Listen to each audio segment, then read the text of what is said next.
C'était le matin, et l'or d'un soleil tout neuf tremblait sur les rides d'une mer paisible.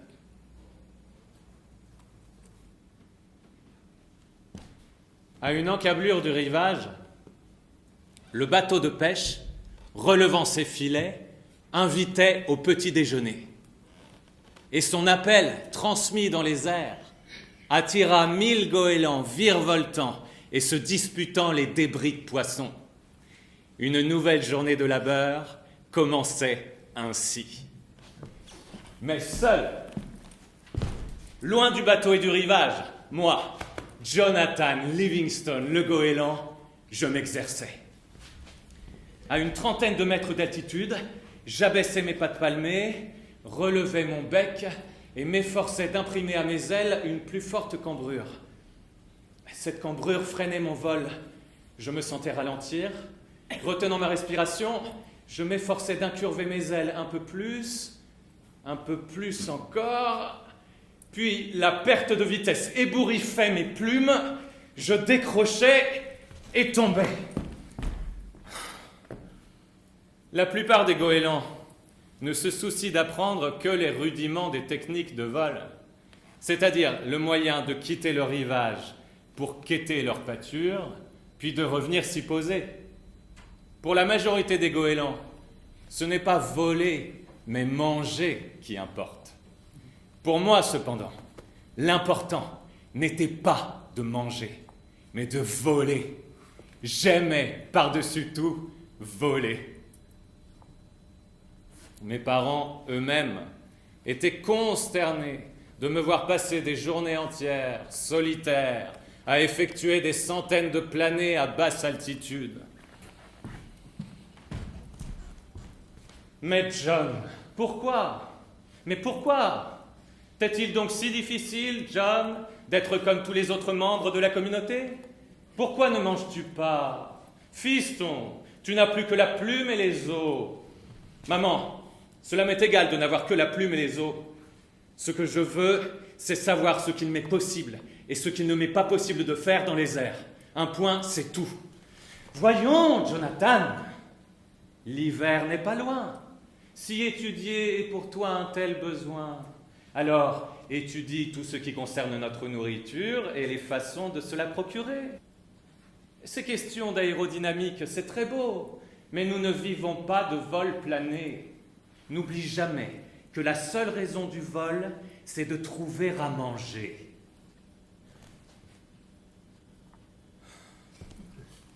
Durant les quelques jours suivants, je m'efforçais de me comporter comme les autres goélands. Je m'y efforçais vraiment, criant et me battant avec mes congénères autour des quais et des bateaux de pêche, plongeant pour attraper des déchets de poissons et des croûtons de pain. Mais le cœur n'y était pas. Cela ne rime à rien. Dire que je pourrais consacrer toutes ces heures à apprendre à voler, il y a tant et tant à apprendre. Il ne me fallut donc pas longtemps pour me retrouver à nouveau, seul, en pleine mer, occupé à apprendre, affamé mais heureux. L'objet de mon étude était maintenant la vitesse. Battant des ailes de toutes mes forces, à une hauteur de 300 mètres, je me retournai pour piquer vers les vagues. En moins de 7 secondes, j'atteignais les 110 km à l'heure, vitesse à laquelle les ailes des goélands deviennent instables. Et à chaque fois, la même mésaventure m'advenait. Je perdais aux vitesses élevées tout contrôle sur mes mouvements.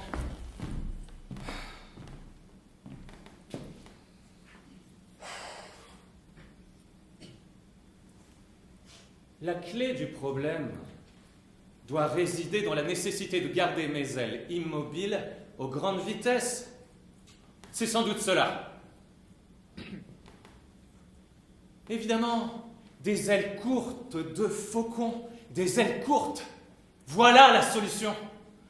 Je me hissai de rechef à 600 mètres au-dessus de l'océan sombre, plaquai contre moi la partie antérieure de mes ailes, déployai les extrémités de ma voilure et piquai droit vers la mer. À l'instant où je dépassais en chute libre les 1200 mètres, j'avais déjà atteint ma vitesse limite. Je fonçais, à 360 km/h. J'avale ma salive, sachant que si mes ailes se dépliaient à pareille vitesse, j'éclaterais en 1000 petits morceaux de goéland. Mais le vol, c'est la puissance pure. À 300 mètres au-dessus du niveau de la mer, j'amorçais ma ressource. Mes bouts de plan vibrèrent sonores dans le vent, tandis que le bateau et la volée de goélands basculaient, se ruant vers moi à la vitesse des météores. Je ne pouvais plus freiner. Je ne savais même pas comment virer à pareille vitesse. Une collision et ce serait la mort. Je fermais les yeux.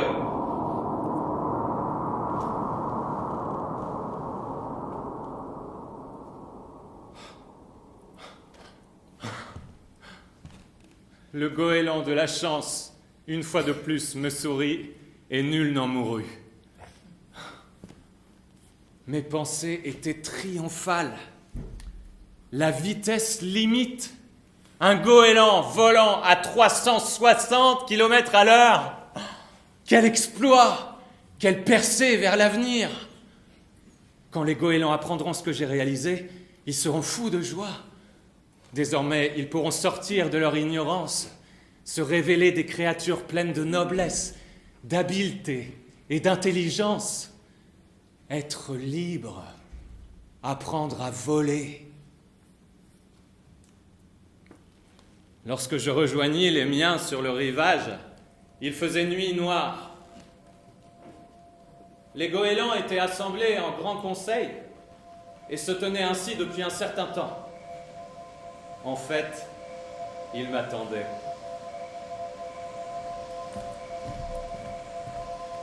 Jonathan Livingston le goéland, veuille te placer debout au centre de l'assemblée.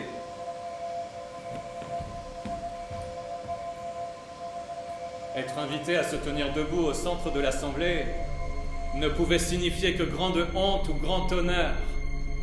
Le cercle de l'honneur était pour les goélands le mode traditionnel pour désigner les chefs. Mais je ne veux aucun honneur. Je n'ai aucune envie de devenir un chef. Je veux seulement partager ma découverte, montrer ces horizons qui s'ouvrent à nous. Jonathan Livingston le goéland, tiens-toi debout en signe de honte au centre de l'assemblée.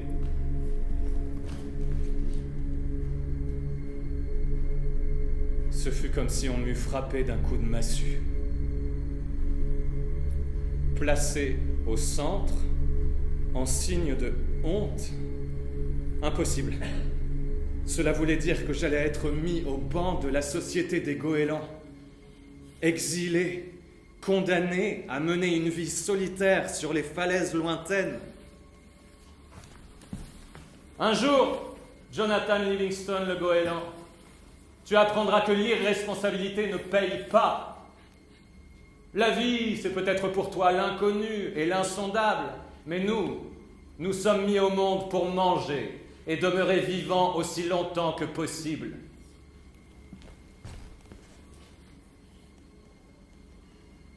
Irresponsabilité?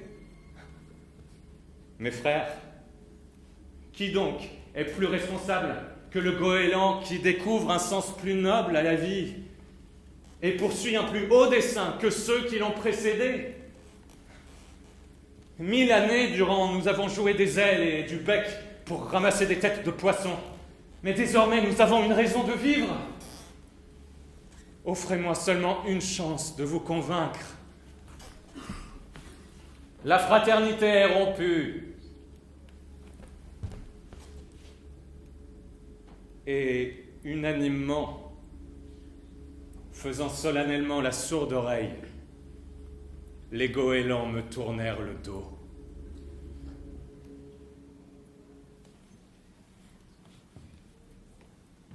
Je m'en allais passer bien au-delà des falaises lointaines, le reste de mes jours. Mon unique chagrin, je ne le devais pas à la solitude, mais au fait que les autres goélands ne voulaient pas croire à la gloire du vol. au fait qu'ils se refusaient à ouvrir les yeux et à voir. Moi, j'en apprenais chaque jour davantage. J'appris qu'un piquet vertical à grande vitesse pouvait m'amener à découvrir les rares et savoureux poissons qui nagent à 3 mètres au-dessous de la surface de l'océan. Pour survivre, je n'avais plus besoin des bateaux de pêche et de leur pain rassis. J'appris à dormir dans les airs. J'appris à me laisser porter par les vents ascendants, bien loin vers l'intérieur des terres, où je pouvais me repaître de délicats insectes.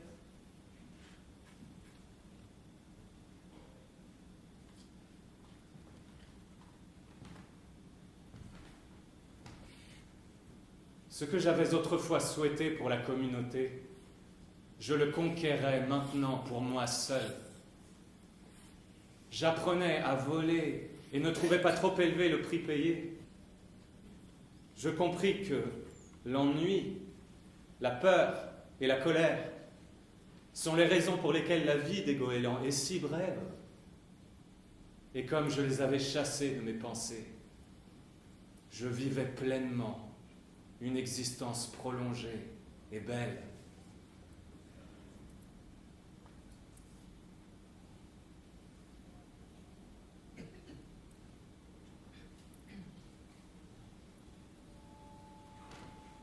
C'est un soir qu'ils arrivèrent, me rencontrant qui planait, serein et solitaire dans mon ciel bien-aimé. Les 2 goélands qui apparurent au bout de mes ailes étaient purs comme la lumière des étoiles. Et l'aura qui émanait d'eux dans l'air de la nuit profonde était douce et amicale.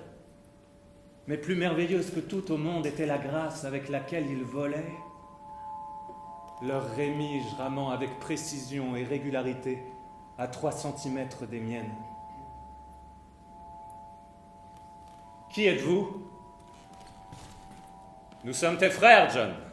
Nous sommes venus te chercher pour te mener plus haut encore, pour te guider vers ta patrie.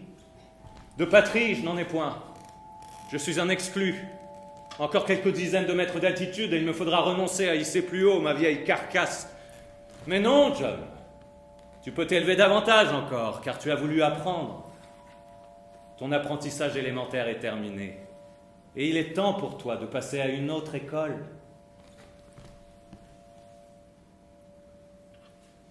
J'avais eu l'intuition toute ma vie durant qu'un jour, elle s'illuminerait de cet instant unique. Oui, ils ont raison. Le moment est venu pour moi d'aller vivre en ma vraie patrie.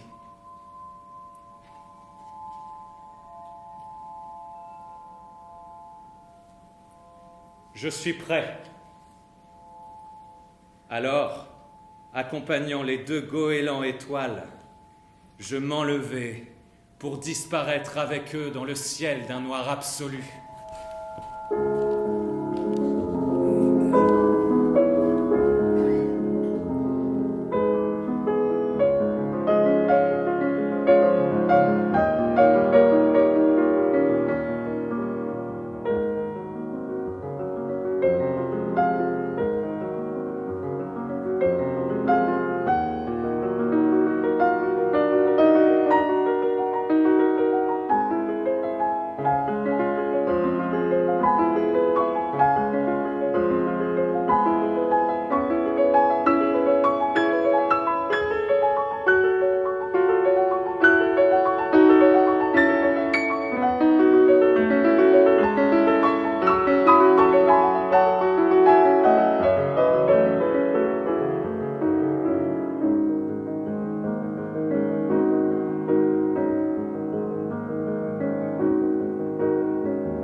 C'est donc cela, le paradis.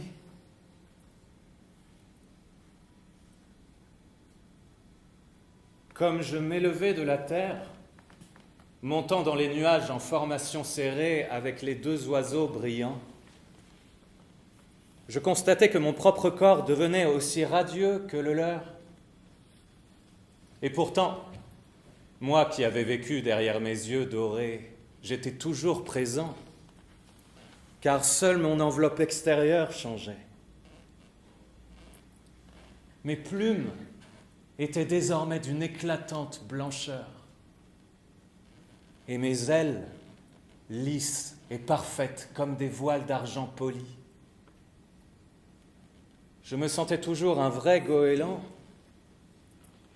mais déjà, je volais beaucoup mieux que mon ancien corps n'avait jamais volé. Je survolais la mer vers un rivage. Des goélands, au nombre d'une douzaine, vinrent à ma rencontre. Je compris que j'étais le bienvenu et que j'étais désormais chez moi. Les goélands d'ici partageaient ma façon de penser. Ils étaient tous de magnifiques oiseaux. Et heure par heure, chaque jour, ils s'exerçaient aux techniques aériennes les plus avancées. Un matin, où j'étais parti avec mon moniteur, cependant que nous faisions tous deux une pause sur la plage, après une séance de tonneau déclenchée. « Sullivan, pourquoi ne sommes-nous pas ici plus nombreux ? Dans l'univers d'où je viens, ils étaient des milliers et des milliers de goélands, je le sais. La seule réponse que je puisse te faire, John, c'est que je n'ai jamais rencontré sur 1 million d'oiseaux un seul qui fût semblable à toi.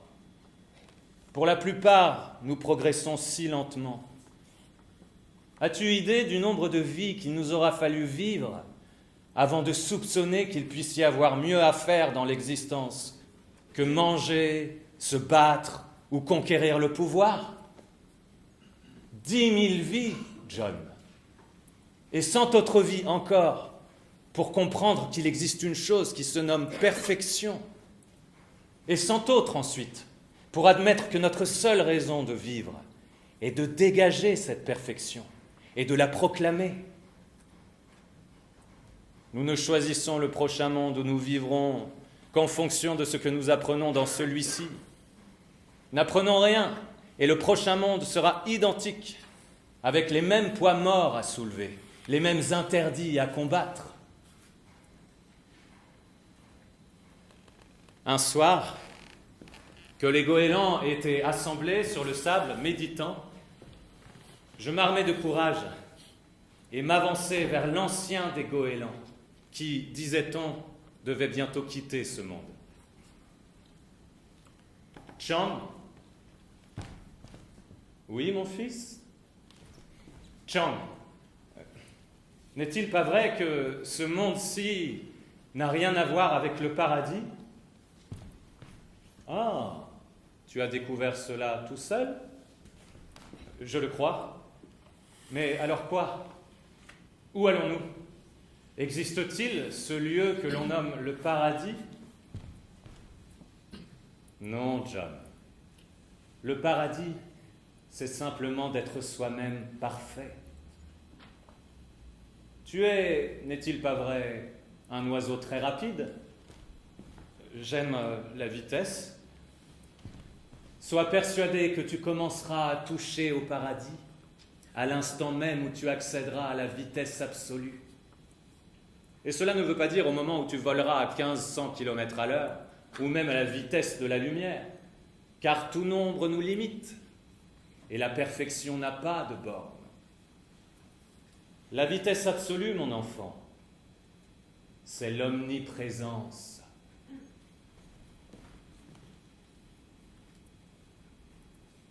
Sans avertissement, Chiang disparut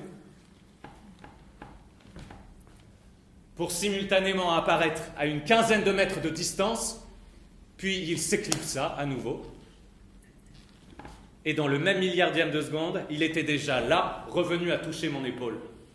Tu verras, cela peut être assez drôle. Comment faites-vous cela? Quel effet cela vous fait-il? Jusqu'où pouvez-vous aller? Tu dois pouvoir te rendre à tout moment, en tout endroit où tu souhaites aller. J'ai voyagé vers tous les pays et en toutes les époques auxquelles j'étais capable de penser. Pouvez-vous m'enseigner cela? Bien sûr, si tel est ton désir. Quand pouvons-nous commencer?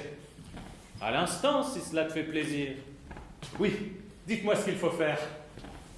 Pour voler à la vitesse de la pensée, il te faut commencer par être convaincu que tu es déjà arrivé à destination. Jour après jour, je m'efforçais farouchement d'accéder à cet état. Mais en dépit de tous mes efforts, je ne progressais pas de l'épaisseur d'un duvet. Oublie la foi. Tu n'as eu nul besoin de la foi pour voler.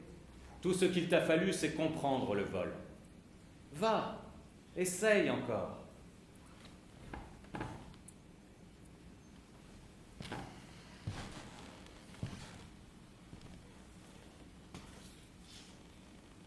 Un beau jour, fermant les yeux et me concentrant, j'eus la révélation subite.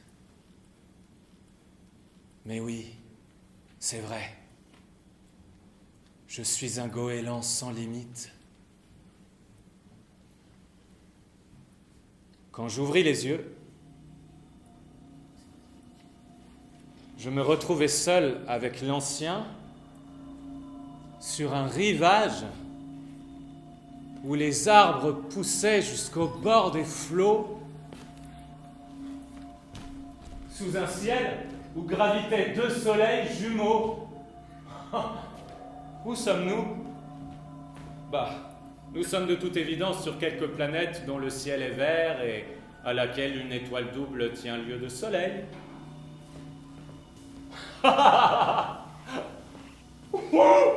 Ça marche! Ça marche! Oui, bien sûr, ça marche, John. Quand tu seras capable de survoler le passé et l'avenir, tu seras prêt à entreprendre le plus merveilleux de tous les exercices. Connaître le sens de la bonté et de l'amour.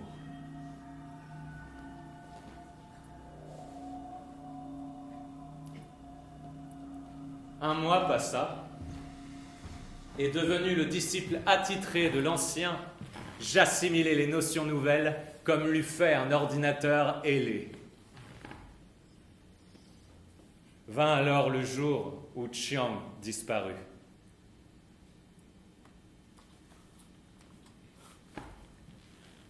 Il conversait tranquillement avec nous tous, nous exhortant à ne jamais mettre fin à notre poursuite de la connaissance.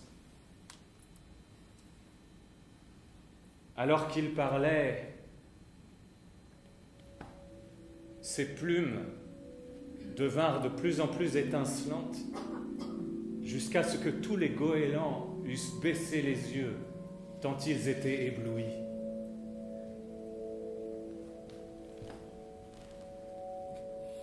Jonathan continue à étudier l'amour.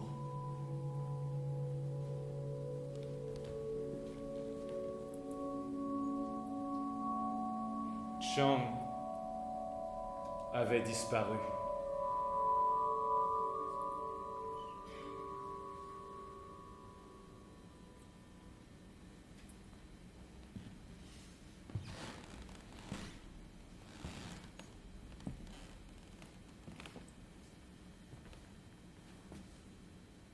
Au fil des jours, je me surprenais de plus en plus à penser à la terre d'où j'étais venu. Je demeurais posé sur le sable, me demandant s'il n'y avait pas quelque part là-bas un goéland luttant pour échapper à la servitude. Peut-être même y en avait-il un réduit à la condition d'exclu pour avoir proclamé sa vérité. Plus je m'appliquais à comprendre la nature de l'amour, plus profond était mon besoin de retourner sur la terre. Car pour moi, démontrer l'amour, c'était transmettre à un goéland à la recherche de vérité un peu de cette vérité que moi, j'avais découverte. Mon ami Sullivan se montrait sceptique. « John, pourquoi crois-tu qu'un des goélands que tu as connus t'écouterait à présent ? John, ils ne voient pas plus loin que le bout de leurs propres ailes. Reste avec nous, aide nos petits nouveaux. Ils sont les seuls à planer assez haut pour comprendre ce que tu as à leur dire. Qu'aurais-tu dit si Chiang s'en était retourné vers ses anciens mondes à lui ? Où en serais-tu aujourd'hui ? Tu as raison. Mais combien plus savant serais-je à présent si Chiang était venu à moi le jour de mon bannissement ? Sully, je dois m'en retourner.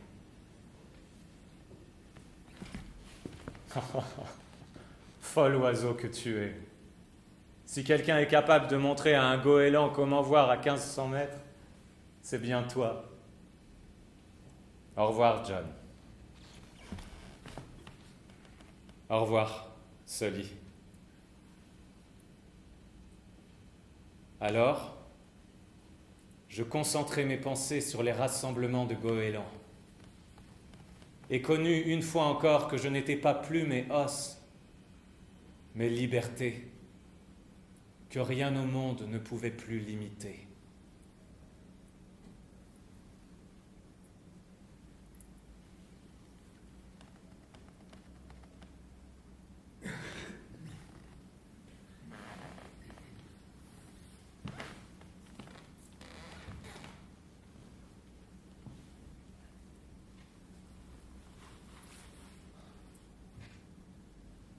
Fletcher était très jeune encore, et convaincu qu'aucun oiseau n'avait jamais été traité aussi durement que lui.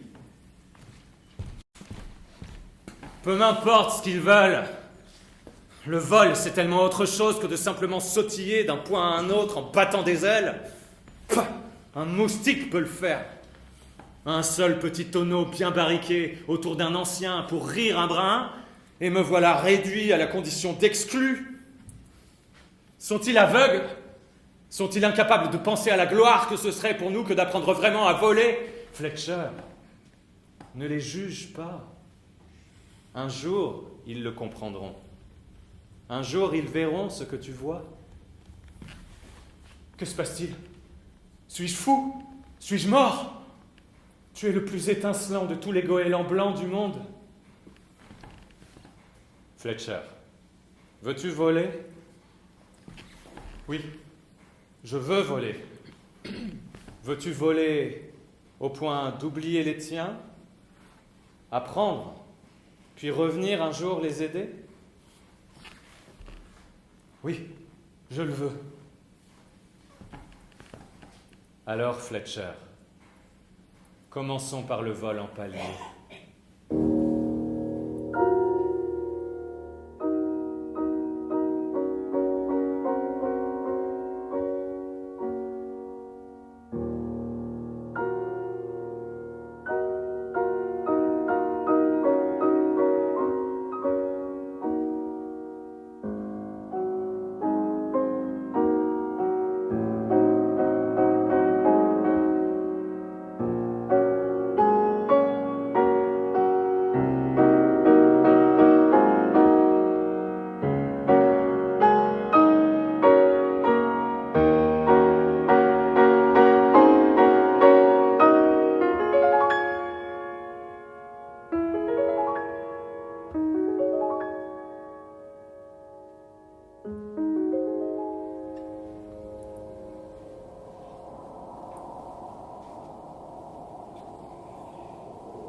Attentif, décrivant des cercles, je survolais lentement les falaises lointaines.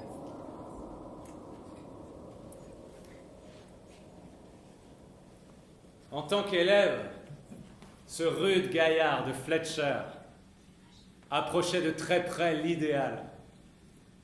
Il était puissant et léger, et il volait vite. Mais mieux encore, il avait le feu sacré. En cette minute même, il arrivait à 220 km/h. Ensuite, sans ralentir, il s'arrachait au piquet pour tenter de tourner un tonneau lent vertical à 16 facettes. 8, 9, 10. Vous voyez, Jonathan, je n'ai plus de vitesse. 11, 12, 13. Ces 3 dernières facettes.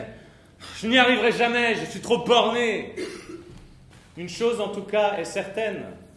Jamais tu n'y parviendras tant que tu feras des ressources aussi brutales.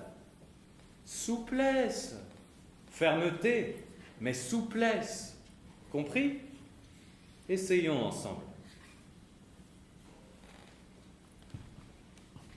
Au bout de 6 mois, j'avais 6 autres élèves. Tous des exclus, tous grisés par cette étrange notion nouvelle du vol pour la joie de voler. Chacun de nous, en vérité, est une idée du grand goéland, une image illimitée de la liberté. Tout ce qui nous limite, nous devons l'éliminer. Votre corps n'existe que dans votre pensée. Brisez les chaînes de vos pensées, et vous briserez les chaînes qui retiennent votre corps prisonnier. À peine 1 mois passé, je leur fis savoir que le moment était venu de retourner tous vers le clan. Nous ne sommes pas prêts, nous sommes des exclus. Comment pouvons-nous aller là où nous ne sommes pas les bienvenus? Nous sommes libres d'aller où bon nous semble et d'être ce que nous sommes. Et je mis le cap à l'est vers les territoires du clan. Un exclu ne doit jamais revenir au sein du groupe. Et jamais, en 10 000 ans, cette loi n'avait été transgressée. La loi leur ordonnait de rester, mais je leur demandais de m'accompagner là-bas. À 220 km/h, nous survolions la plage du conseil du clan. Le passage de la formation trancha aussi net qu'un couteau géant les cris rauques de la vie quotidienne communautaire. Et 4000 pères dieux écarquillés se mirent à nous observer. Ces oiseaux sont des exclus, et ils sont revenus. C'est impensable. Oui, d'accord, mais où ont-ils appris à voler comme cela? Ignorez-les! Tout goéland qui regardera ou parlera à un exclu sera exclu lui-même. Désormais, je ne vis plus que des dos gris tournés vers moi. Mais je ne paraissais pas les remarquer. Je tins mes séances d'entraînement juste au-dessus de la plage du Conseil. À toute heure, démontrant, suggérant, insistant, guidant, j'étais là, aux côtés de chacun de mes élèves. Petit à petit, la nuit, un second cercle se forma autour de celui de mes élèves, un cercle de goélands curieux, attentifs. Ce fut 1 mois après que le premier goéland du clan passa la ligne de démarcation pour demander à apprendre à voler. La nuit suivante, ce fut Kirk Ménard qui arriva du clan, boitillant, traînant son aile gauche sur le sable. « Aidez-moi, plus que n'importe quoi, je désire voler. » « Alors viens, monte avec moi, loin de la terre. »« Mais mon aile, vous ne comprenez pas, mon aile est paralysée. »« Ménard, tu es libre d'être toi-même, vraiment toi-même, et rien ne saurait t'en empêcher. »« Voulez-vous dire que je suis capable de voler quand même ? » ?»« Je dis que tu es libre. » Ménard, sans effort apparent, déploya ses ailes et s'envola dans la nuit noire. Les goélands du clan furent tirés de leur sommeil par le cri qu'il poussa à 200 mètres de hauteur. « Je vole ! Écoutez tous ! Je vole ! Je vole !» À l'aube, ils étaient près d'1 millier d'oiseaux à faire cercle autour du petit groupe de mes élèves. Je racontais des choses fort simples, disant qu'il appartient à un goéland de voler, que la liberté est dans la nature même de son être, que tout ce qui entrave cette liberté doit être rejeté, qu'il s'agisse d'un rite, d'une superstition ou d'un quelconque interdit. Rejeté, rejeté même s'il s'agit de la loi du clan. La seule loi digne de ce nom est celle qui montre le chemin de la liberté. Comment voulez-vous que nous parvenions à voler comme vous le faites? Vous êtes un voilier exceptionnel, bien au-dessus de tous les autres oiseaux. Regardez Fletcher, et Lowell, et Charles Roland, et Jody Lee. Sont-ils eux aussi des voiliers exceptionnels? Pas plus que vous ne l'êtes, pas plus que je ne le suis. La seule différence, c'est qu'ils ont commencé à comprendre ce qu'ils sont vraiment. Chaque jour, s'accroissait la foule de ceux qui venaient poser des questions, ou admirer, ou critiquer. On prétend au clan que si vous n'êtes pas le fils du grand goéland en personne, alors vous êtes 1000 années en avance sur votre temps. C'est cela le prix du malentendu. Il fait de vous un démon ou il vous proclame Dieu.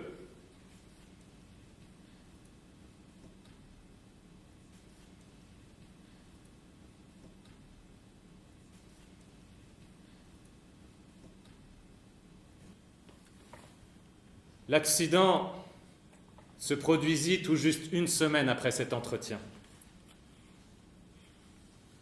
Fletcher avançait comme un éclair à quelques centimètres au-dessus de la plage lorsqu'un bébé oiseau traversa sa route appelant sa mère. Ne disposant que d'une fraction de seconde pour éviter l'oisillon, Fletcher, à plus de 300 km/h, vint percuter un rocher de granit. Pour lui, ce fut comme si ce roc était la porte s'ouvrant brutalement sur un autre monde. Le choc, le noir au moment de l'impact, puis il se retrouva dérivant dans un très étrange ciel, sans mémoire, triste, angoissé et terriblement navré.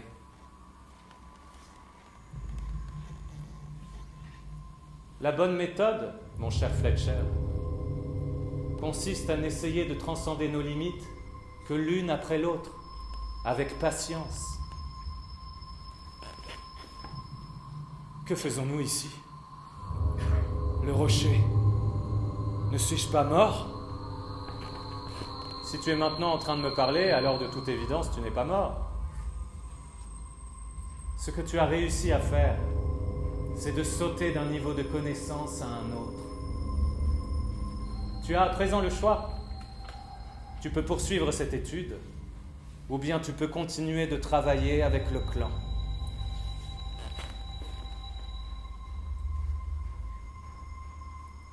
Je veux retourner vers le clan. Bien sûr, j'ai à peine commencé à entraîner ma nouvelle classe. Fletcher déploya ses ailes et ouvrit les yeux au beau milieu du clan tout entier rassemblé. Il vit! Lui qui était mort est maintenant vivant! Le fils du grand goéland, il l'a touché du bout des ailes, il l'a ressuscité! Non, c'est un démon venu pour détruire le clan. 4000 goélands, bec pointé, yeux exorbités, s'approchèrent, prêts à nous déchirer. Te sentirais-tu mieux, Fletch, si nous partions d'ici? Oui, John, je n'y verrai aucune objection. Instantanément, nous réapparûmes à 1 kilomètre de là, et les becs meurtriers de la foule se refermèrent sur le vide.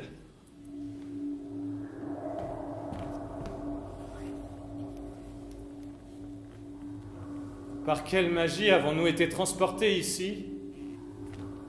Tu as voulu échapper à ces imbéciles, pas vrai? Oui, mais comment avez-vous... Question d'entraînement. Je ne comprends pas comment vous faites pour aimer cette racaille à plumes qui vient tout juste de tenter de vous tuer. Ce n'est pas cela qu'il s'agit d'aimer. Il faut t'efforcer de voir ce qui est bon en chacun de tes semblables et les aider à le découvrir en eux-mêmes. C'est là ce que j'entends par amour. Je me souviens par exemple d'un jeune goéland intraitable. Il s'appelait Fletcher Lind, le goéland, exclu de fraîche date. Prêt à lutter à mort contre le clan, il commençait à bâtir sur les falaises lointaines son propre enfer d'amertume. Et le voici aujourd'hui, échafaudant son propre paradis, qui va guider toute la communauté. Moi, guider autrui? Que voulez-vous dire en parlant de faire de moi le guide? Ici, c'est vous. Vous n'avez pas le droit de partir. Ah, vraiment? Moi? Mais John, je ne suis qu'un goéland quelconque, alors que vous êtes... Tu n'as plus besoin de moi.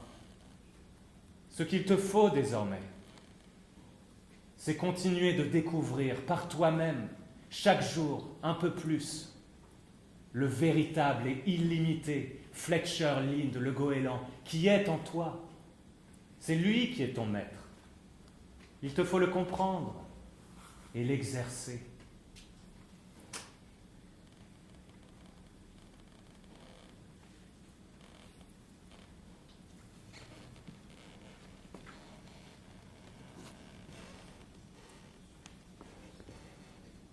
À cet instant même, mon corps se mit à vaciller comme vibrant dans les airs, puis devint progressivement transparent.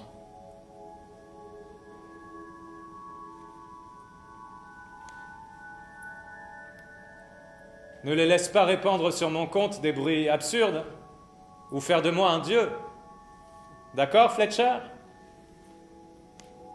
Tu sais, je ne suis qu'un goéland qui aime voler, pas plus. Pauvre Fletcher, ne te fie pas à tes yeux, mon vieux. Tout ce qu'il te montre, ce sont des limites, les tiennes. Regarde avec ton esprit. Découvre ce dont d'ores et déjà tu as la conviction. Et tu trouveras la voie de l'envol.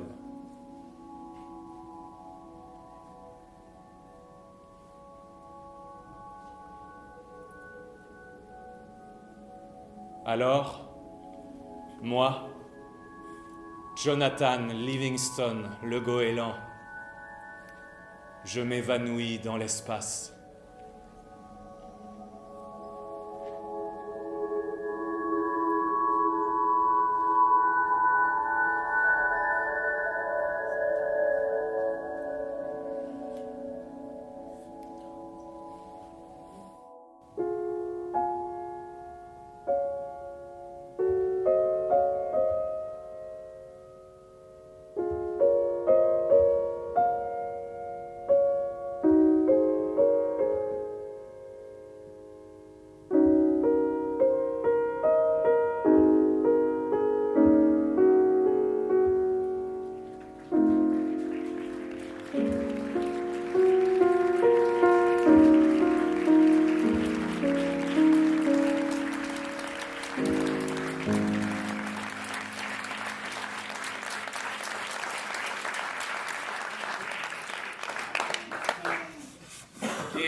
Moi, Fletcher Lind, le goéland, j'étais face à un groupe d'élèves nouveaux, impatients de prendre leur première leçon. Tout d'abord, il vous faut comprendre que le goéland n'est que l'image d'une liberté sans limite créée par le grand goéland et que votre corps perceptible, d'un bout d'aile à l'autre, n'existe que dans votre conscience. Les jeunes goélands ne purent s'empêcher d'échanger des regards sceptiques. Eh bien alors, cela ne ressemble guère à un exposé sur les règles à observer pour réussir un looping. Ah, fort bien. Commençons par le vol à l'horizontale. Et en disant ces mots, je compris soudain toute l'honnêteté de mon ami lorsqu'il se défendait de n'être pas plus d'essence divine que moi. Sans limite, John, le temps alors n'est pas éloigné où je pourrai apparaître dans l'air impalpable de ta plage et te sortir un ou deux bons petits tours de mon sac. Et encore que je m'efforçais de me donner l'air sévère qu'il convient à un moniteur de prendre en présence d'élèves, je vous vis tout à coup, l'espace d'un instant, tel que vous êtes. Et ce ne fut point de l'affection, mais un amour profond que je ressentis pour vous.